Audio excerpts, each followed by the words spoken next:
السلام علیکم گائز، آج کا ہمارا ٹاپک ہے گناہ کبیرہ اور گناہ صغیرہ۔ آپ سب تو جانتے ہوں گے کہ چھوٹے گناہ کو صغیرہ جبکہ بڑے گناہ کو گناہ کبیرہ کہا جاتا ہے۔ آج میں آپ کو ان دونوں کی مکمل ڈیفینیشن بتاؤں گا۔ بسم اللہ الرحمن الرحیم۔ خدا اور رسول کے احکام کے خلاف ورزی یعنی احکام شریعت پر عمل نہ کرنا گناہ اور نافرمانی ہے۔ اسی لحاظ سے گناہ کی دو قسمیں ہیں، ایک ہے گناہ صغیرہ اور دوسرا ہے گناہ کبیرہ۔ میں آپ کو پہلے گناہ صغیرہ کی ڈیفینیشن بتاتا ہوں۔ یہ وہ گناہ ہے جس کے کرنے والے کے لیے کوئی وعید نہیں آئی، یعنی اسے کوئی وعدہ عذاب نہیں دیا گیا اور کوئی خاص سزا اس کے لیے شریعت میں نہیں رکھی گئی۔ آدمی کوئی نیکی، عبادت، صدقہ، ماں باپ کی فرما برداری وغیرہ کرتا ہے تو اس کی برکت سے یہ گناہ ختم ہو جاتا ہے۔ جیسے حدیث شریف میں آیا ہے کہ جو بندہ وضو کامل کرتا ہے اللہ تعالیٰ اس کے اگلے پچھلے گناہ بخش دیتا ہے۔ غرض یہ گناہ بلا توبہ بھی اللہ تعالیٰ کے فضل و کرم سے معاف ہو جاتا ہے، مگر شرط یہ ہے اور بلا توبہ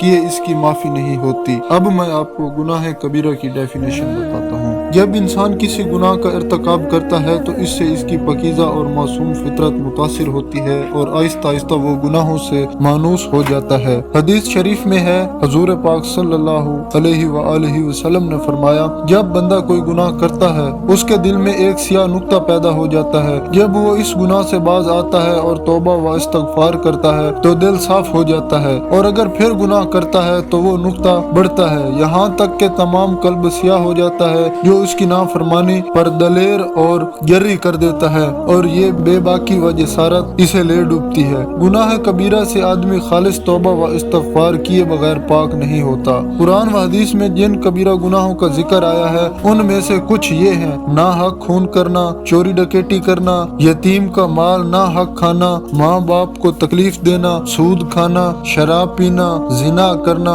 جھوٹی گواہی دینا اور نماز نہ پڑھنا، فرض روزے نہ رکھنا، استطاعت حج کے باوجود حج نہ کرنا، مال ہوتے ہوئے بھی زکوٰۃ نہ دینا، جھوٹی قسم کھانا، ناپ تول میں کمی بیشی کرنا، مسلمانوں سے ناحق لڑائی لڑنا اور ان میں فتنے پھیلانا، حکام کے روبرو چگلی کھانا، کسی مسلمان کی غیبت کرنا، قرآن شریف پڑھ کر بھول جانا، علماء دین کی بے عزتی کرنا، خدا تعالیٰ کی مغفرت سے نا امید ہونا، خدا تعالیٰ کے عذاب سے بے خوف ہونا، فضول خرچی کرنا، کھیل تماشا میں اپنا پیسہ اور وقت برباد کرنا مطلب جوا کھیلنا، خودکشی کرنا، داڑھی مڈوانا، آتش بازی کرنا، شادی بیاہ اور خوشی کی دوسری تقریبات کے موقع پر بے حیائی کرنا، ناچنا گانا، محفلیں سجانا اور احکام شریعت کی پرواہ کیے بغیر ہلڑ مچانا، پاک دامن پارسا اور نیک مردوں اور عورتوں پر تہمتیں تراشنا وغیرہ ہے۔